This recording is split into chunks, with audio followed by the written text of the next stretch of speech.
Hello, I'm Tony Curtis. Welcome to Hollywood Babylon.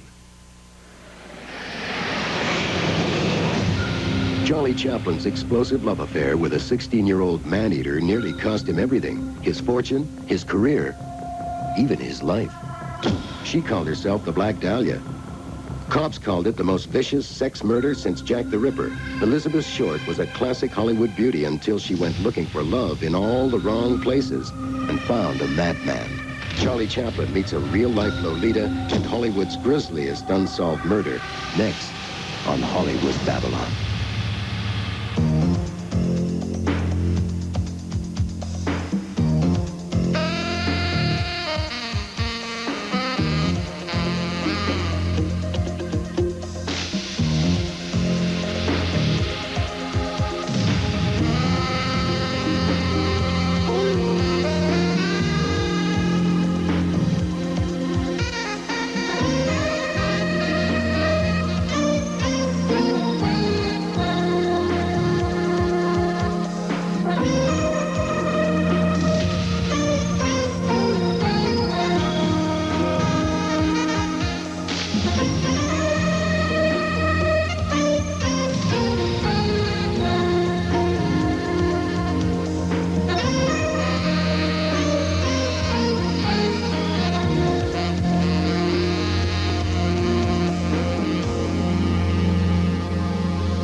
He created the screen's single most unforgettable character.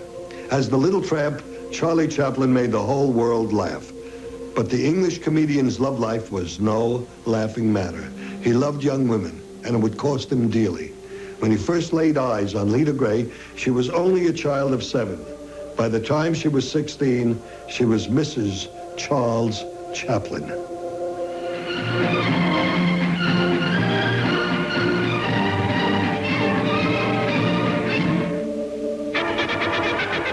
You are looking at scenes from that film classic, Charlie Chaplin's Modern Times. Next, Section 5, more. Charlie Chaplin once said, 2 things are always funny: chases and fights. Using that simple formula, Charlie Chaplin made millions of people around the world roar with laughter at his hysterically funny antics. Whether it was a silent movie classic like Modern Times, A truly great film. or a talkie like The Great Dictator,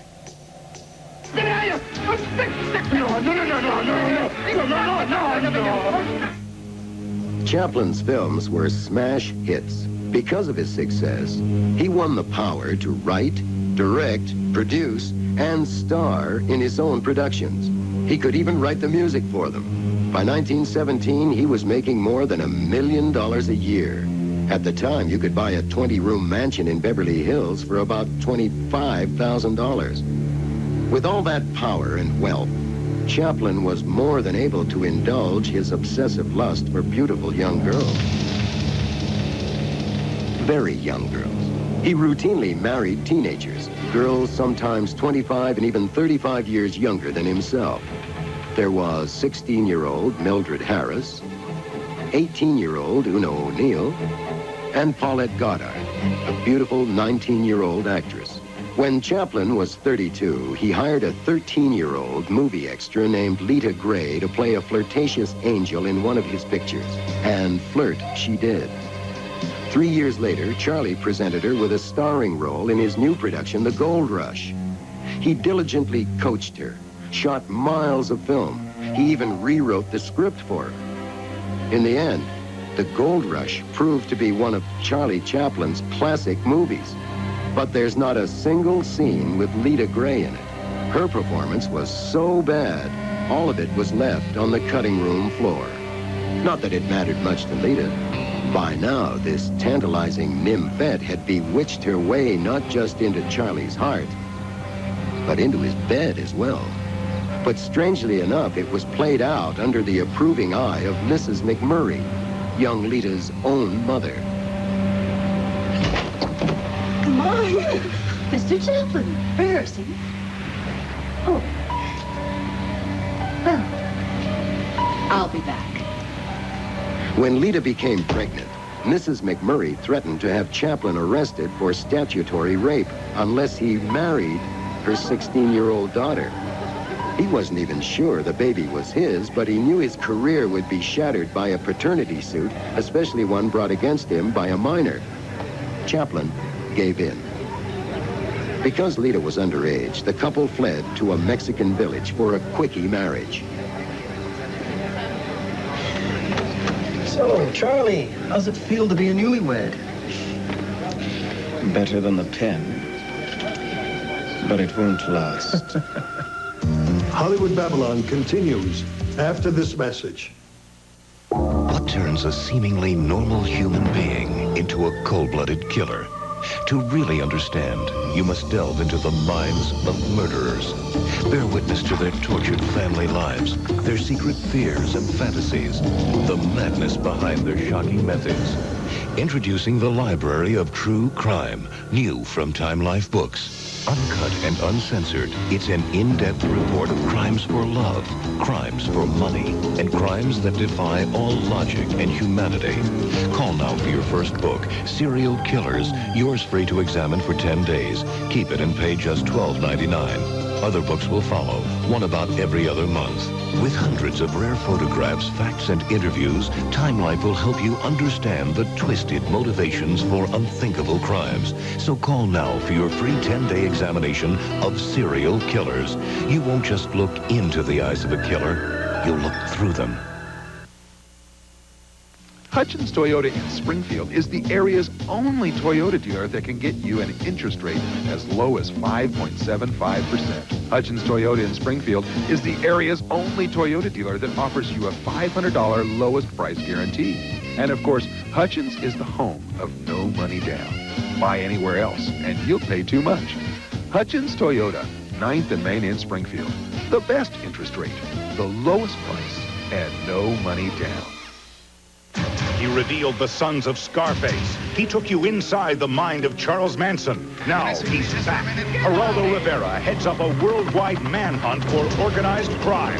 The Japanese Yakuza, the Russian mob, the Jamaican posse, the Colombians, the Nigerians. Geraldo exposes the international mobsters that are killing our citizens and looting America. Live from Sicily, the new Godfathers. Wednesday night at 9 p.m. And now, back to Hollywood Babylon. Charlie Chaplin had been railroaded into a marriage he knew was doomed from the start. Still, he was a generous provider. He brought Lita, her conniving mother, her uncle, and the other McMurray freeloaders to live in his 40-room Beverly Hills mansion. 7 months after their shotgun marriage, Lita gave birth to Charles Spencer Chaplin Jr., and 9 months later, another son, Sidney Earl Chaplin, was born. Charlie left the parenting to Lita while he hurled himself into his next movie. And, for a time, Lita seemed content to play the devoted mother. Her own mother just played around. What the devil is going on here? Just Mrs. Chaplin and a few friends of the family, sir.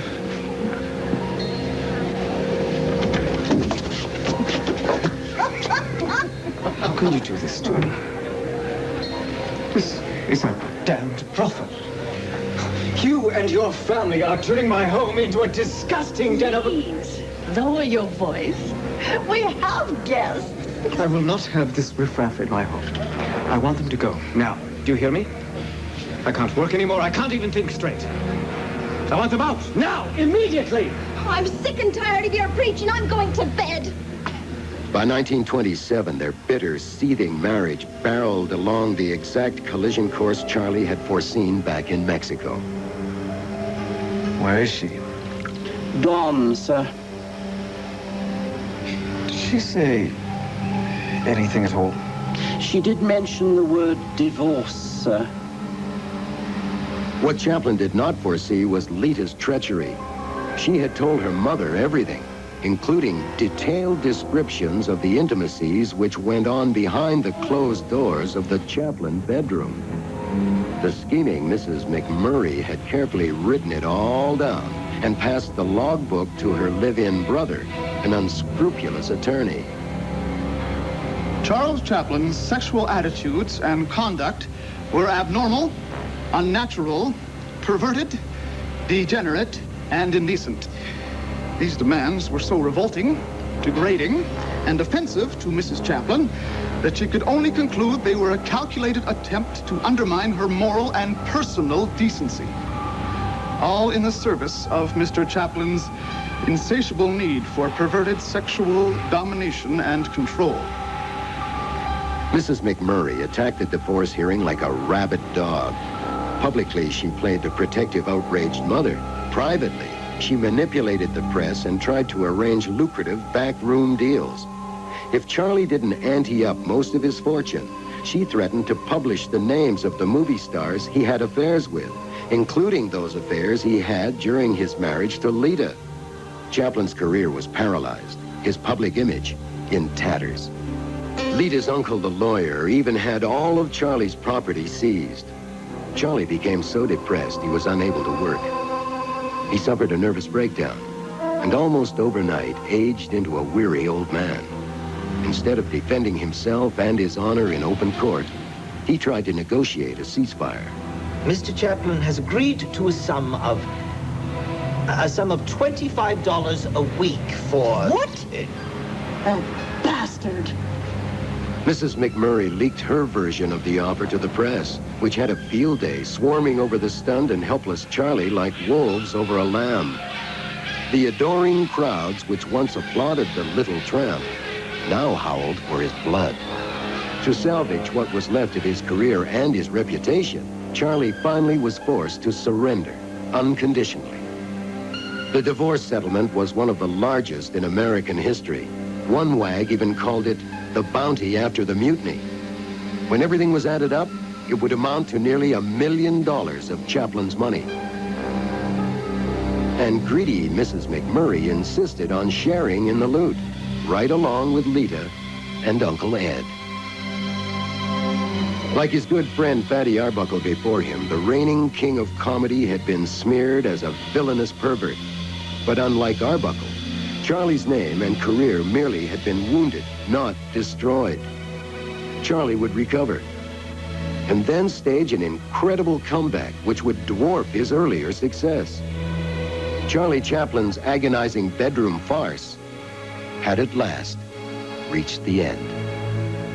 Chaplin eventually settled with Lita and her conniving family for the sum of $625,000, along with the trust fund for the two little boys, despite the rumors that Charlie was not their father. He had been married to Lita for less than 3 years. The publicity and strain of the trial aged him beyond his years. His hair turned gray, and he had to dye it black for his films that followed. But Charlie Chaplin would always be America's clown prince, and his greatest contributions to movie making were still to come.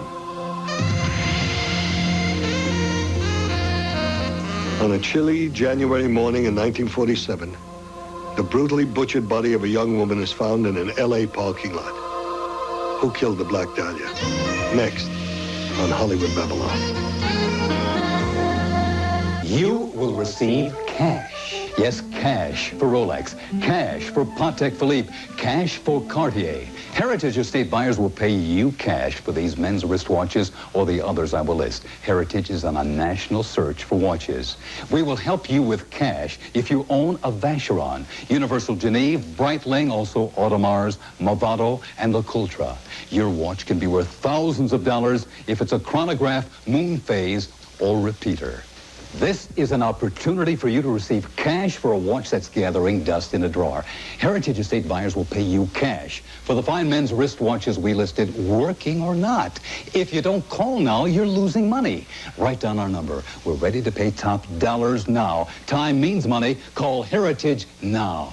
Call 1-800-94-ROLEX to learn how to receive cash for your vintage watch. Time means money. Call toll-free 1-800-94-ROLEX. Call now. Oh, great. Just what my stomach needs. Here comes my obnoxious boss. Hi, Daddy.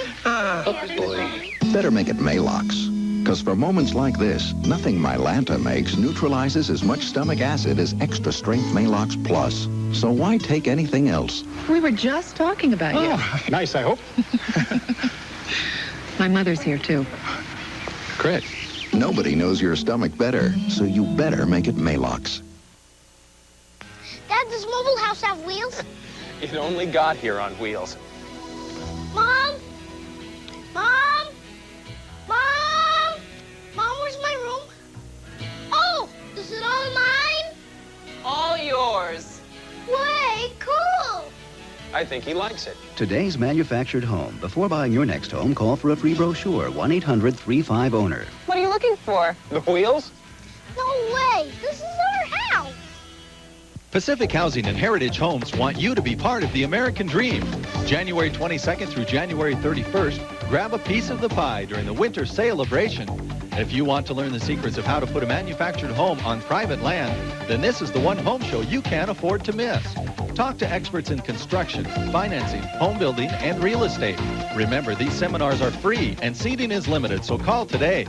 Pacific Housing and Heritage Homes, fulfilling the American dream. Highway 99 North, Eugene. Now, more Hollywood Babylon. They called her the Black Dahlia. She had jet black hair, wore a lacy black dress. No one knew who she was when her body was found in a vacant lot in downtown L.A. in 1947. She was naked, sliced in half at the waist. She was Jane Doe, #1, until the cops finally identified her as Betty Short, a would-be young actress from Long Beach. But that was just the first clue in the mystery of the Black Dahlia. It's a story almost as old as Hollywood itself. The small-town beauty queen comes to Tinseltown to be a movie star. She takes a job waitressing until she gets that big break she's sure is just around the corner. She dates a lot of men who promise to make her dreams come true. She ends up with a tag on her toe in the Los Angeles County morgue. Sometimes it's a pimp or a John who ends the dream. That could have been the script for the life story of Elizabeth Ann Short, except for her one true-life starring role as the victim in Hollywood's most notorious unsolved murder. Pretty Betsy Short left Medford, Massachusetts for California in 1943 at the age of 18. When stardom didn't materialize immediately, she was forced to take jobs at the military bases near Hollywood. She had a thing for servicemen. Come on, Charlie. Come on. But civilians paid better than GIs. So did you have a good time, Charlie? The greatest. You're really something.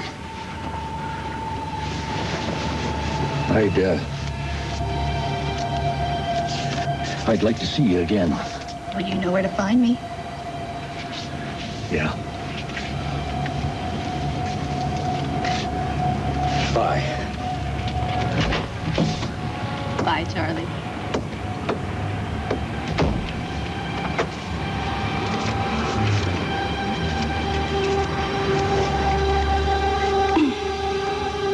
She started calling herself the Black Dahlia for the lustrous black hair which set off her smoky blue eyes, and for the tight black sweaters and slinky black dresses she liked to wear. She had a rose tattooed on her left thigh, and she liked to show it off by crossing her legs. But on January 10th, 1947, a little girl thought she saw a department store dummy lying in a vacant lot. It turned out to be the gruesome remains of what had once been the 22-year-old beauty queen, Elizabeth Short. She had been bound hand and foot. Her once lush body was sliced in half, the torso drained of blood, then scraped clean like some dressed animal carcass. Both breasts had been mutilated. First, the killer had sex with Elizabeth, then cut an incision from her navel to her pelvis. The blood-crazed butcher had even cut the rose tattoo from her thigh. A razor had carved her face into a grotesque smile, like some kind of satanic jack-o'-lantern. The autopsy revealed that the wounds had been made with surgical precision over 3 full days. But then came the most unspeakable revelation of all. The inhuman atrocities inflicted on Elizabeth Ann Short had been performed while she was still alive. 250 police officers were assigned to the Black Dahlia task force. They combed the crime area inch by inch and house by house. 6,000 pages of reports were filed. Hundreds of people were interviewed. And as the investigation went deeper, it got darker and more twisted. I'm sorry.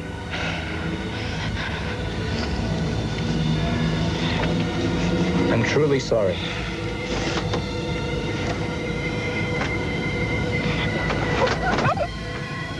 I had a wonderful time.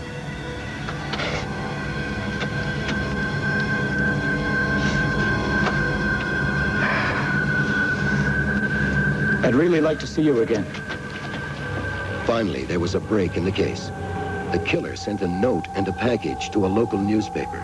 The package contained Elizabeth's clothes and the contents of her purse, including her date book. There were 75 names in the book, many of them her regular customers, but one page had been torn out.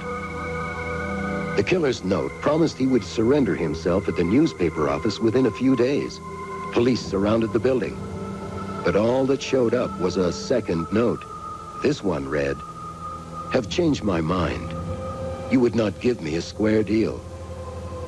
Dahlia killing justified." That was the last communication police would ever have with the man who slaughtered Elizabeth Ann Short.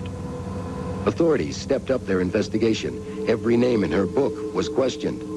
As the cops searched under every rock, they turned up several genuine suspects, along with the usual array of weirdos and headline hunters, men and women who showed up at the police headquarters to confess to the killing. But every lead ended in a blind alley.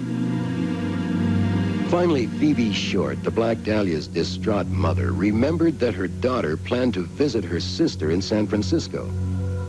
Elizabeth's suitcase was found at the bus station. In it were love letters, dozens of them, all carefully wrapped in silk ribbon. Most of the letters were from servicemen, the troops who had loved her and left her.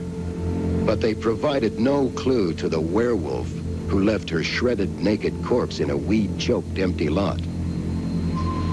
Smile for me, Dahlia? You've forgotten how to smile, haven't you? You know, you'd look much better with a smile on your face. I'm gonna help you now. I'm gonna put a smile on your face that will never go away.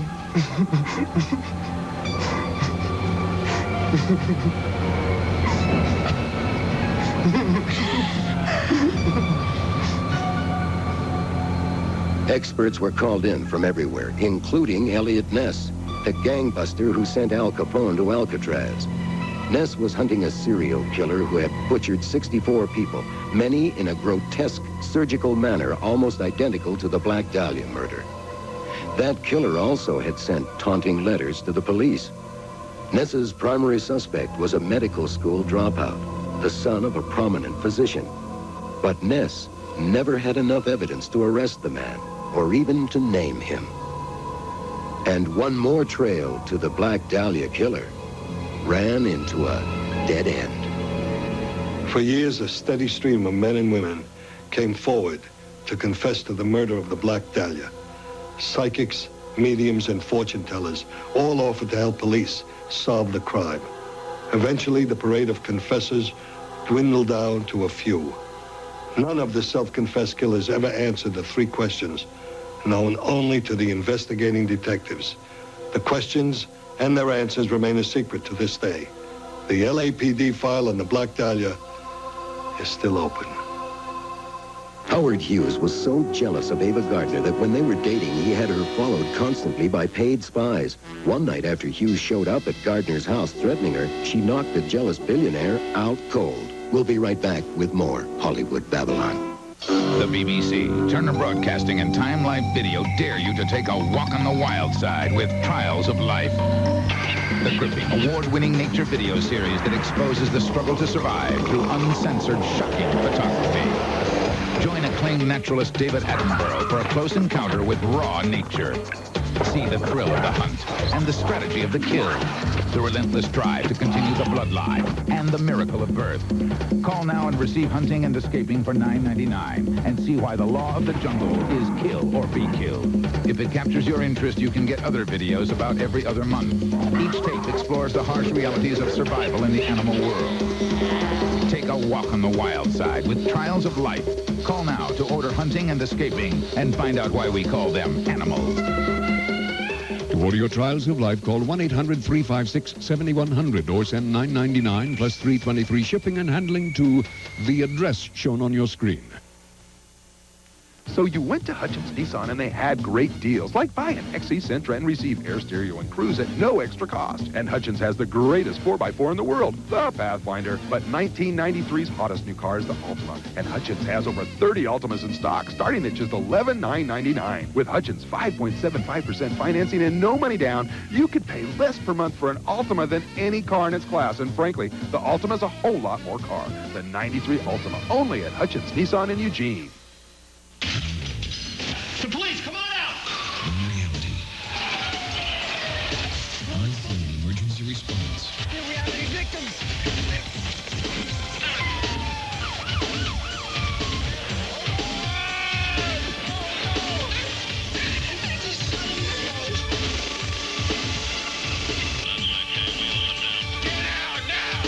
the world of television, there is only one reality.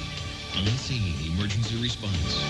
Lyndon Johnson, George Orwell, Chris Christopherson, George C. Scott, Plato, Clara Barton, Annie Sullivan, D.H. Lawrence, Booker T. Washington, Aristotle, Albert Einstein, and my dad. Throughout history, whenever men and women achieve greatness, they share it with others by becoming teachers. Here's to everyone who can and does. The more you know about anything, the more likely you are to teach.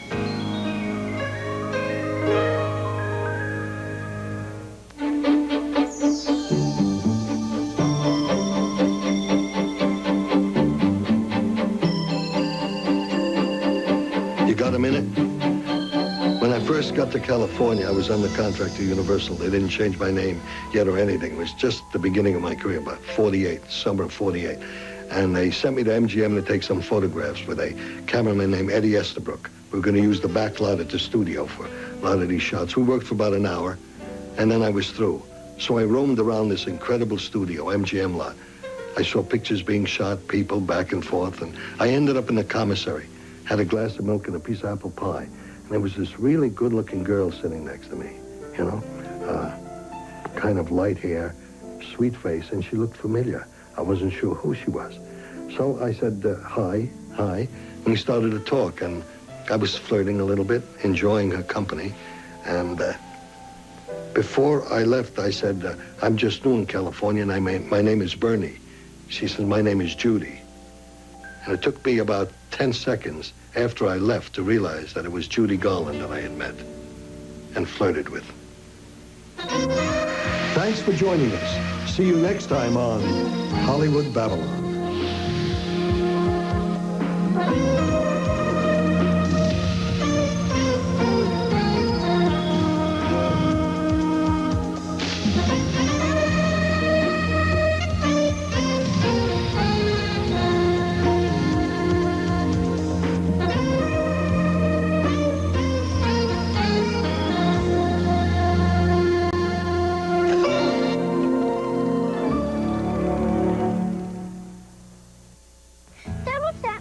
Super good sense? Means our new house is real smart. Grandpa! What behind time? They've got half the heat loss of regular windows. Our house is a team. Is that so? It's so quiet in here. That's the insulation, twice the normal amount. In a manufactured home? It's the most energy efficient on the market. Makes sense. Told you it was smart. Call 1-800-35-OWNER. These are the stories of America close up on NBC Nightly News. In touch with America. Every night on America Close Up, we'll show you stories that will surprise, inspire, and keep you in touch. And these are the stories of Western Oregon. Stories about you. And when it comes to news, nobody keeps you in touch like Newswatch. NBC Nightly News and News Watch. In touch with America. In touch with Western Oregon.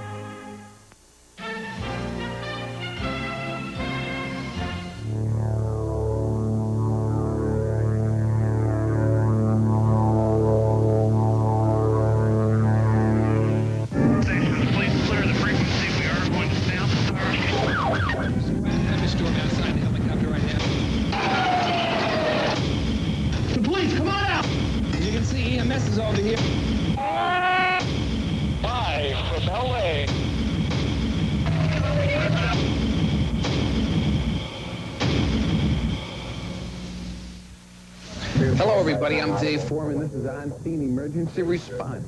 This week, a special edition. We are with the police department in Oceanside, California.